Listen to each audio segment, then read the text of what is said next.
Assalamu alaikum, students of class 8. Hope you all are fine and healthy. Now let's move on towards our lecture, which is online lecture of explanation of question answers of chapter number 7, circular motion and gravitation. Now let's start with the question number 8. Write down the difference between G, acceleration due to gravity, and capital G, gravitational constant. Okay, definitely जो small G है वो acceleration है which is produced on a free falling body due to the gravitational force of earth is known as acceleration due to gravity. यानी अगर एक body जो free falling है यानी जो ऊपर से गिर रही है या ऊपर जा रही है तो मतलब उसकी जो है जो अर्थ उस पर फोर्स अप्लाई करेगी ग्रेविटेशनल फोर्स, उसको हम एक्सेलरेशन ड्यू टू ग्रेविटी भी कहते हैं और इसको वेट भी कहते हैं।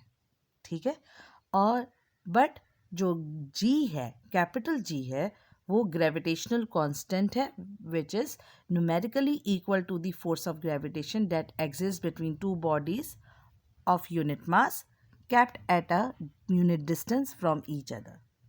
ठीक है, सबसे पहले तो आपने डेफिनेशंस लिख ली इनकी, इसके बाद आप सेकंड इसकी वैल्यू इसकी का डिफरेंस है कि भाई वैल्यू ऑफ जी जो है वो कांस्टेंट नहीं होती स्मॉल जी।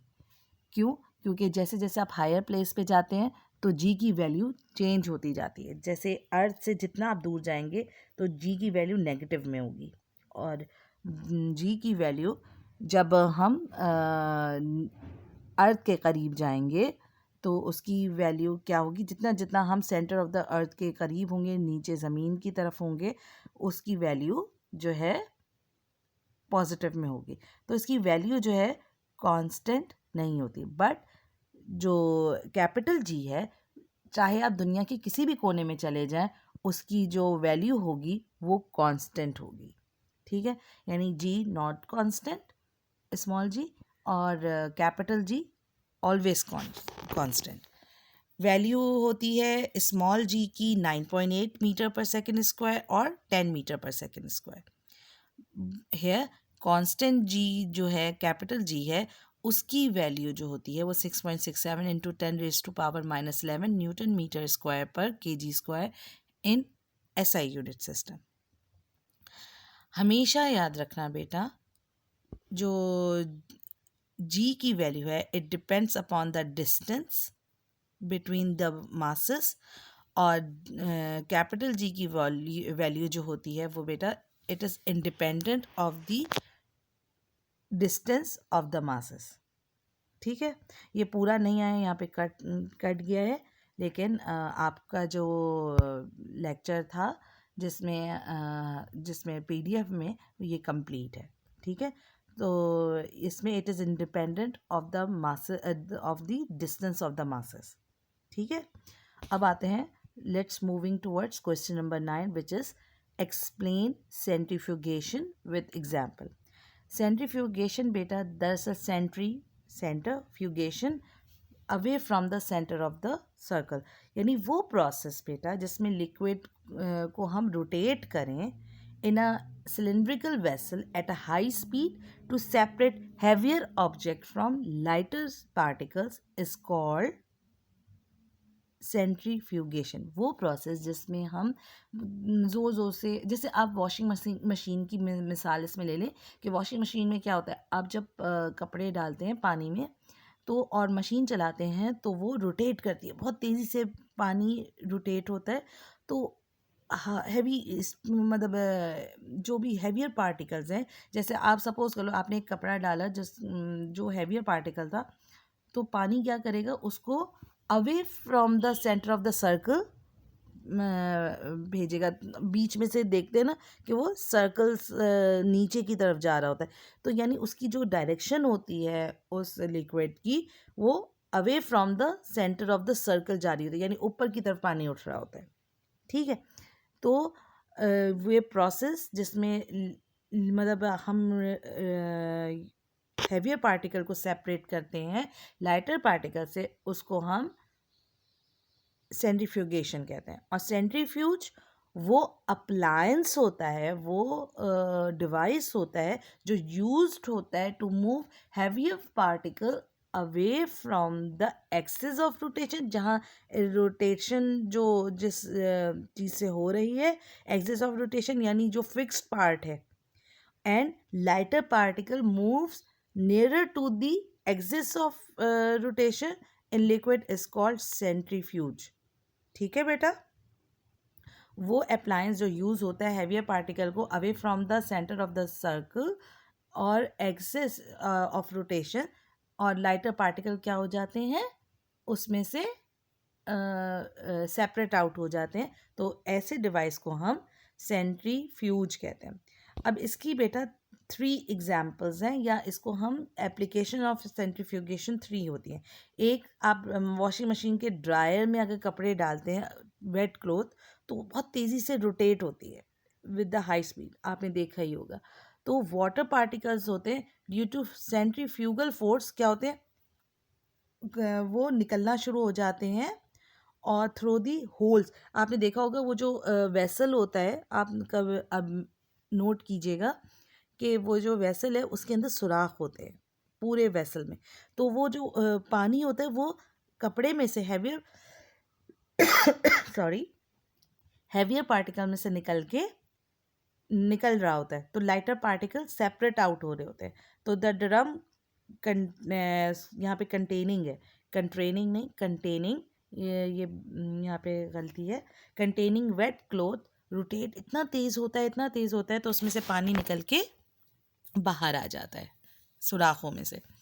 अच्छा, अब जैसे हम बहुत सारी जहाँ पे दूध से क्रीम बनाई जा रही होती है, तो वहाँ पे क्रीम सेपरेटर होता है, कि एक टाइप है वो सेंट्रीफ्यूज का ही, वो डिवाइस होता है जो दूध को रोटेट करता है काफ़ी हाई स्पीड में, और लाइटर पार्टिकल जो होते हैं वो कलेक्ट हो जाते हैं near the axis of while the skim milk moves away from the axis, यानी नीचे जो है उसके जो क्रीम होती है वो बैठ जाती है, और जो दूध होता है वो ऊपर आ जाता है। ठीक है, तो हैवियर पार्टिकल जो है नीचे बैठ जाता है और लाइटर पार्टिकल ऊपर आ जाता है। उसी तरीके से sugar crystals are separated from molasses. और मोलेसिस क्या होता है बेटा, वो वाटर का शुगरी सोल्यूशन होता है जिसको हम मोलेसिस कहते हैं। तो हम क्या करते हैं मोलेसिस में से, यानी आप ऐसा भी कह सकते हैं जैसे गन्ने का रस जब निकलता है ना, तो उसको भी हम अगर शुगर सोल्यूशन को सेपरेट आउट कर दें, और तो जो शुगर जो होती है, जो गुड़ जो हम गन्ने से हासिल करते हैं, वो रोटेट करते हैं सिलेंड्रिकल वेसल में, एक जो मूव करता है बहुत हाई स्पीड में रोटेट करता है। तो शुगर के जो क्रिस्टल्स होते हैं वो away from the centre, away from the axis of rotation and collected on the net around the vessel drum. यानी तो क्या होता है बेटा कि जो हमारा जो हैवियर पार्टिकल है वो नीचे होता है, और जो लाइटर पार्टिकल होता है वो वेसल के ड्रम से मतलब कलेक्ट हो जाता है around the vessel drum. Okay, अब ये एप्लीकेशन है 3 सेंट्रीफ्यूगेशन की। इसके बाद हम आते हैं बेटा question number 10 and the last question which is define banking of road. अब बैंकिंग ऑफ रोड क्या होती है, तो बैंकिंग ऑफ रोड आप उसकी डेफिनेशन है कि the outer edge of road on turning is raise to provide sufficient centripetal force to protect the vehicles from skidding is called banking of the road. यानी आपने जब भी देखा होगा कि आप किसी गोल चौरंगी पे जाएं, जैसे जहाँ पर जैसे स्पोर्ट्स कार में होता है, जब वो टर्निंग पे आते हैं तो आपने देखा होगा कि जो रास्ता होता है उसको थोड़ा सा आड़ा तिरछा बनाते हैं, वो इसलिए ताकि जो तेज़ गाड़ियां हैं वो क्या हुआ, उस पर सेंट्रीपिटल फोर्स इतनी अप्लाई हो रही होती कि वो स्काइड कर सकती हैं, यानी स्किड कर सकती हैं, लाइक वो अपनी जगह से मतलब वो सेंटर की तरफ भी आ सकती हैं, एक्सीडेंट हो सकता है। तो वो क्या करते हैं, वो एज को थोड़ा सा आड़ा तिरछा बनाते हैं ताकि जो रेडियस है वो बढ़ जाए, और आपको पता है जब रेडियस बढ़ जाएगा तो सेंट्रीपिटल फोर्स क्या होगी, कम हो जाएगी। तो इसी तरह गाड़ियाँ जो है सेंटर से रेडियस बढ़ा लेती हैं तो इसका स्किडिंग होने से बढ़ जाती है। तो आप जब भी देखिएगा, आप देखिएगा जैसे रेसिंग कार के आप देखते हैं ना, वीडियोस वगैरह आ रही होती हैं तो टीवी पे, तो हमेशा देखिएगा जो एज ऑफ होती है रोड की वो थोड़ी सी मतलब ना स्लाइटली टेढ़ी होती है, तिरछी होती है, ठीक है ना, ताकि फोर्स ऑफ सेंट्रीपिटल फोर्स जो है ज़्यादा से ज़्यादा लग सके, उसका रेडियस हम इंक्रीज कर देते हैं। ठीक है बेटा, दैट्स ऑल क्वेश्चन आंसर्स हो गए बेटा इस चैप्टर के। लेक्चर आपका यहाँ पे explanation of question answers complete हो गए।